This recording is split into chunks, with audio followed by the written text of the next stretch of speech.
네, 제가 어제는 그런 얘기를 들었어요.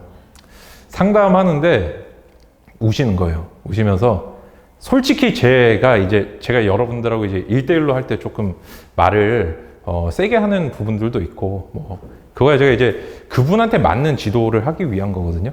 근데 저는 그런 기준을 갖고 있다는 걸 좀 알아주셨으면 좋겠어요. 여러분들이 제 삶의 기준은 뭐냐면 나에게는 비정하게, 잔인하게, 타인에겐 관대하게 해요. 변호사님 왜 저한테 안 관대하게 해주세요? 근데 제가 여러분들한테 심어주고 싶은 생각이 그거예요. 내가 수험 생활을 함에 있어서 내가 내 스스로에게 비정해져야 돼요. 내가 나한테 관대하면은 그건 타협의 인생이 돼요. 타협의 삶이 되고, 물론 그게 나쁘다는 뜻은 아닌데, 남과 같은 결과밖에 안 나오겠죠, 타협하면. 근데 여러분들은 남과 경쟁해서 내가 조금 더 좋은 점수를 받고 싶은 거잖아요. 그죠? 그러려면 내가 스스로에게 비정하고 철저해야 돼요. 내가 나를 냉철하게 대했을 때 결과가 나오는 거죠.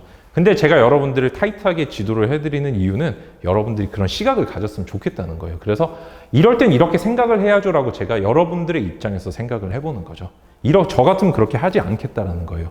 그래서 여러분들이 이제 나중에 원하는 직업을 얻으셨을 때는 그때는 내가 가진 어떤 그동안의 어떤 힘들고 슬프고 아프고 괴로웠던 것들을 그때는 여유와 관용으로 풀 수 있는 사람이 되면 좋겠어요. 물론 저도 아직은 그런 사람은 아니지만, 그래서 제가 계속 좀 반대로 하시는 경향들, 남한테는 한없이 비정하고 요즘에 좀 그런 경향들이 간취가 많이 되는데 나한테는 엄청 관대하고, 다른 삶의 다른 영역은 제가 잘 모르겠지만 수험 생활은 그렇게 했을 때 필패한다, 무조건 망하게 된다는 걸 제가 꼭 말씀을 드리고 싶어요. 그래서 뭔가 이상을 조금 높게 가지시면 좋겠어요. 특히나 여러분들 나중에 판사가 된다든지 검사가 된다든지 내지는 변호사가 된다든지 또 경찰이 된다든지 되게 다양한 직종의 일들을 하시게 될 텐데, 내가 수험생 때의 기준으로 또 그때 그 잣대를 가지고 또 들이미는 것도 아닌 것 같아요. 수험생 때는 사실 시각이 되게 편협해질 수밖에 없어요. 내가 무슨 여유가 있겠어? 수험생일 때 여유가 있다?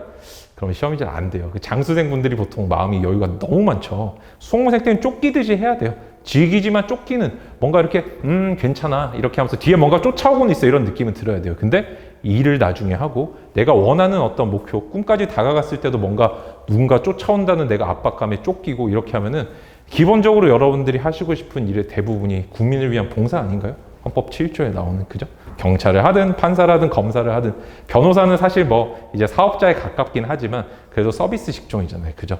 근데 여러분들이 그런 일을 함에 있어서 내가 옛날에 고시생 때 공부할 때 가졌던 기준을 상대방한테 들이밀고, 이거 왜 이렇게 하시냐고.